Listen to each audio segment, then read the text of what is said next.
তো বন্ধুরা, কেমন আছো তোমরা সবাই? আমি তো খুব ভালো আছি। আজ আবারও একটা নতুন ভিডিও নিয়ে চলে এসেছি, কিন্তু আজকের বিষয় হচ্ছে পলিটিক্যাল সায়েন্স। তো একজন বন্ধু আমাকে রিকোয়েস্ট করেছিল যে পলিটির ওপর ভিডিও বানাতে, তো সেই জন্যই নিয়ে আসা হয়েছে। তো সেই বন্ধু যদি ভিডিওটা দেখে থাকো তো অবশ্যই কমেন্টে জানিও। তো আজকেও আগের ভিডিওগুলির মতোই বিভিন্ন পরীক্ষায় আসা প্রশ্নগুলোকে একত্রিত করে ভিডিওটি বানানো হয়েছে। যদি ভিডিওটি ভালো লাগে অবশ্যই লাইক, শেয়ার এবং কমেন্ট করো। তো চলো ভিডিওটি শুরু করি। কোনটির অধীনে গঠিত হয়েছিল গণপরিষদ? তো এর সঠিক উত্তরটি হবে অপশন বি, অর্থাৎ ক্যাবিনেট মিশন প্ল্যান। পরের প্রশ্ন, কবে অনুষ্ঠিত হয়েছিল গণপরিষদের প্রথম সভা? WBPSC মিসলেনিয়াস পরীক্ষায় এটি এসেছিল। সঠিক উত্তরটি হবে অপশন এ, অর্থাৎ 9ই ডিসেম্বর। পরের প্রশ্ন, গণপরিষদের সদস্যরা ছিলেন। গণপরিষদের সদস্যরা কিভাবে মনোনীত হতো? এর সঠিক উত্তরটি হলো আনসার সি, অর্থাৎ প্রাদেশিক আইনসভার সদস্যগণ দ্বারা নির্বাচিত। পরের প্রশ্ন, ভারতীয় সংবিধান রচনার উদ্দেশ্যে গঠিত গণপরিষদের প্রাথমিক সদস্য সংখ্যা কত ছিল? সঠিক উত্তর 389।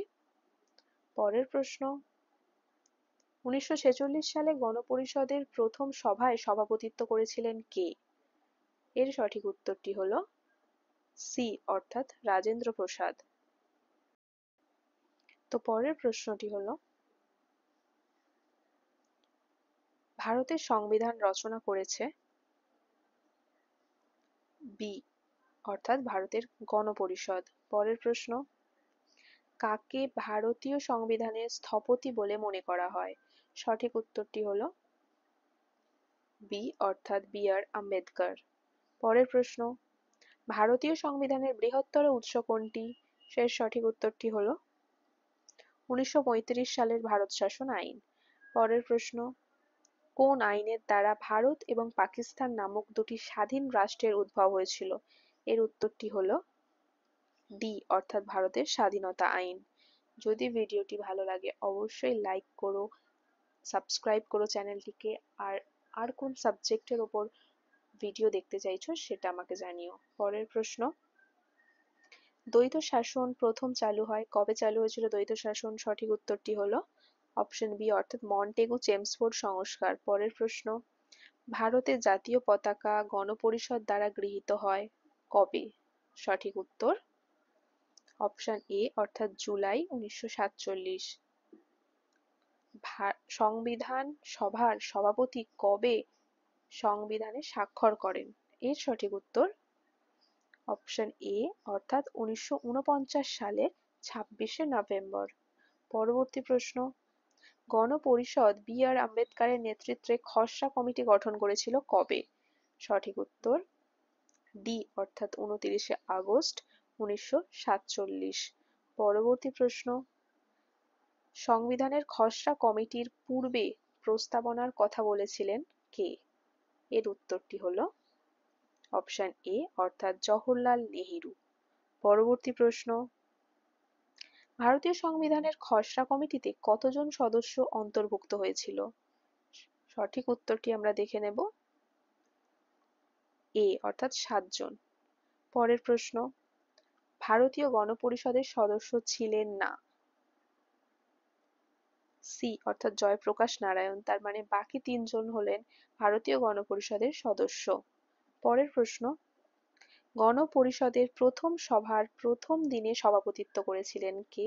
এসএসসি সিজিএল 2006 প্রশ্নটি এসেছে এবং এর সঠিক উত্তরটি হলো বি, অর্থাৎ সচ্চিদানন্দ সিনহা। পরবর্তী প্রশ্ন, ভারতের সংবিধান কোন তারিখে ঘোষণা করা হয়? এর সঠিক উত্তর ডি, অর্থাৎ 26শে জানুয়ারি 1950। পরের প্রশ্ন, কোন আইনে সর্বপ্রথম ভারতে যুক্তরাষ্ট্র গঠনের কথা বলা হয়েছে? উত্তরটি হলো 1919 সালের ভারত শাসন আইন।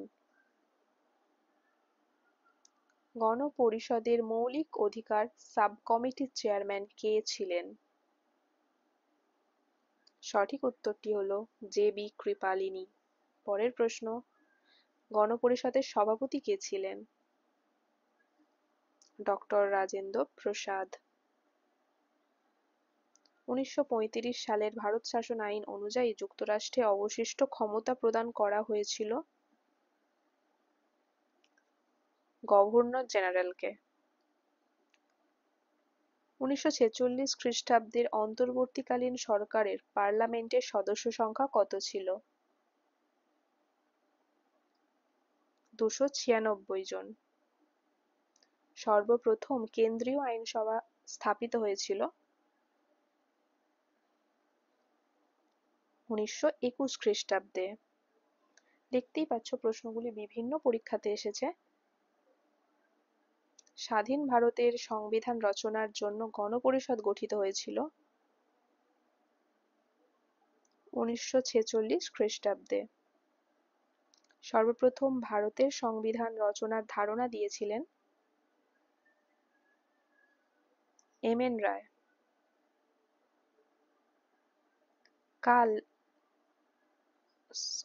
কাল রিপোর্টে প্রথম ফেডারেশন অফ স্টেট গঠনের প্রস্তাব দেয়া হয়। এখানে বোধহয় কিছু একটা ভুল আছে, তো সঠিক উত্তরটি হবে মতিলাল নেহেরু।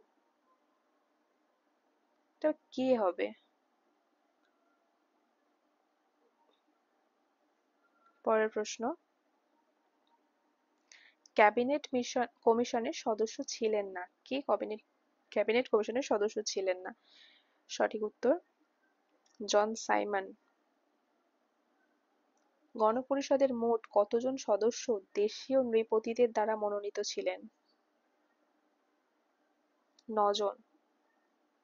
পরবর্তী প্রশ্ন, গণপরিষদের প্রথম অধিবেশন অনুষ্ঠিত হয়েছিল কোন শহরে? নতুন দিল্লি। তো আজকের ভিডিওটা এইটুকুই। যদি ভালো লাগে অবশ্যই চ্যানেলটিকে সাবস্ক্রাইব করো এবং ভিডিওটিকে একটা লাইক করে দিও। তো পরের ভিডিও খুব শিগগিরই আসছে। আজ এইটুকুই।